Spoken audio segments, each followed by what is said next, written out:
Assalamualaikum warahmatullahi wabarakatuh. Pada pertemuan kali ini, kita akan membahas tentang Data Warehouse and Decision Support dengan pembimbing Bapak Rengga Asmara, Reskom OCA, Politeknik Elektronika Negeri Surabaya. Pokok bahasan yang akan dibahas pada pertemuan kali ini yaitu arsitektur data warehouse, implementasi data warehouse, dan view and decision support.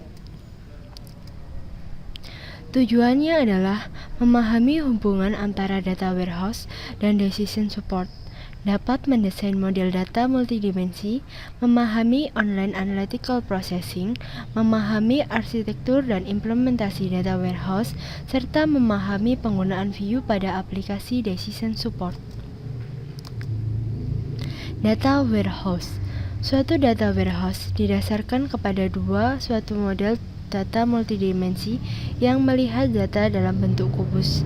Ada dua dimensi yang mempengaruhi data warehouse, yaitu dimensi tabel, item, terdiri dari item underscore name, brand, and type, atau time, yaitu yang terdiri dari day, week, month, query, and year.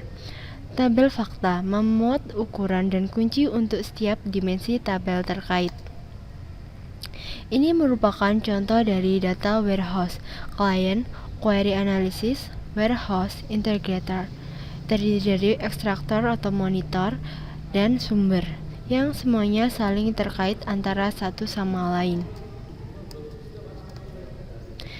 Ini merupakan gambaran dari data warehouse yang lain, terdiri dari sumber informasi, server data warehouse, server OLAP, dan client.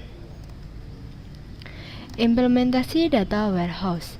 Data warehouse dibangun dengan memadukan banyak sumber data yang heterogen, misalnya database relasional, flat file, catatan transaksi online.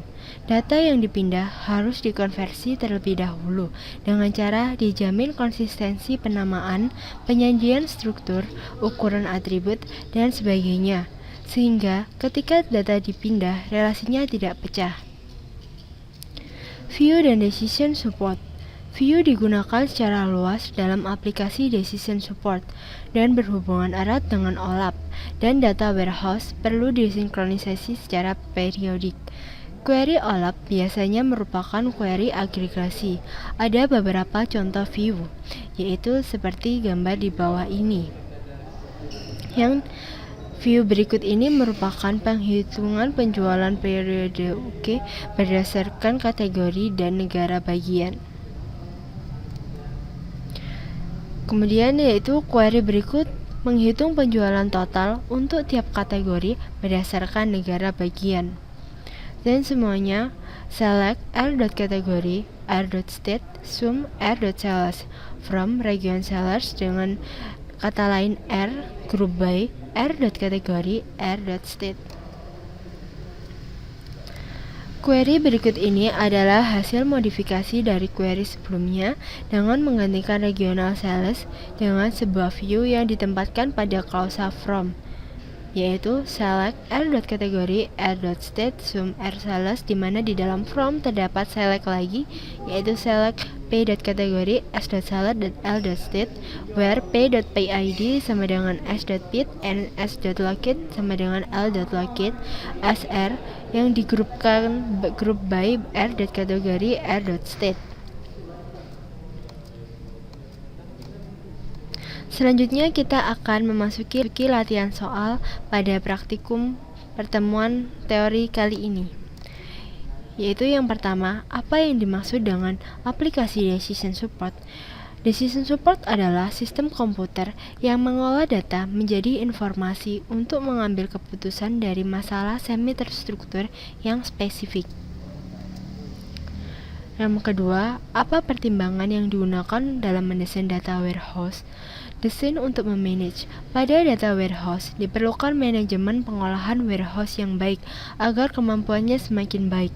Beberapa tugas manajemen warehouse antara lain backup, metode data baru, agregasi data baru, aktivitas maintain seperti pengindeksan dan pengarsipan.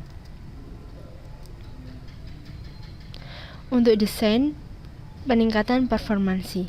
Banyak teknik yang dapat digunakan oleh desainer untuk meningkatkan performansi Queen.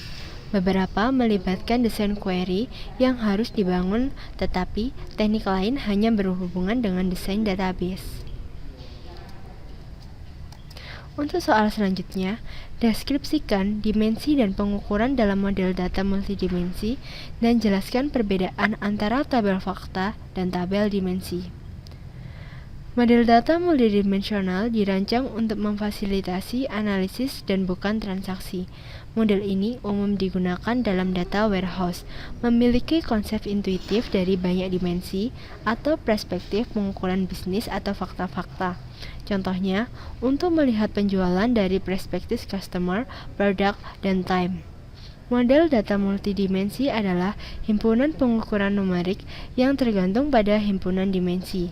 Misalnya, untuk mengetahui penjualan atau sales, dimensinya adalah produk atau bid, lokasi atau locket, dan waktu atau time. Perbedaan tabel fakta dengan tabel dimensi.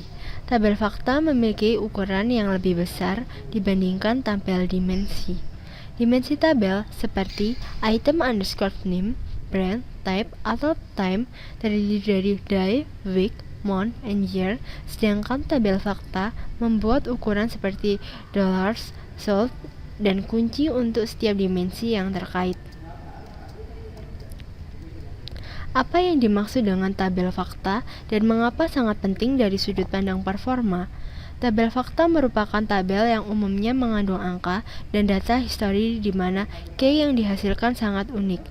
Karena key tersebut terdiri dari foreign key yang merupakan primary key dari beberapa dimensi yang tabel yang berhubungan. Tabel fakta memuat ukuran seperti dollars underscore sold dan kunci untuk setiap dimensi tabel terkait. Yang kelima, mengapa view begitu penting dalam lingkungan decision support? Bagaimana view dihubungkan dalam lingkungan data warehousing dan OLAP? View digunakan secara luas dalam aplikasi decision support. Kelompok analis yang berbeda dalam suatu organisasi biasanya berhubungan dengan aspek bisnis yang berbeda dan akan lebih memudahkan untuk mendefinisikan view yang memberi tiap grup wawasan detail bisnis yang sesuai.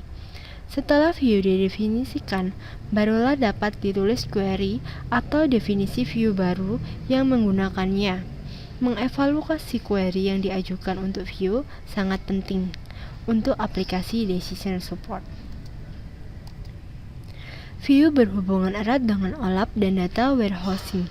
Query OLAP biasanya menggunakan query agregasi. Data warehouse adalah kumpulan tabel yang direplikasi secara asinkronus dan view yang disinkronisasi secara periodik. Sekian pertemuan pada kali ini, semoga bermanfaat bagi kita semua. Terima kasih. Wassalamualaikum warahmatullahi wabarakatuh.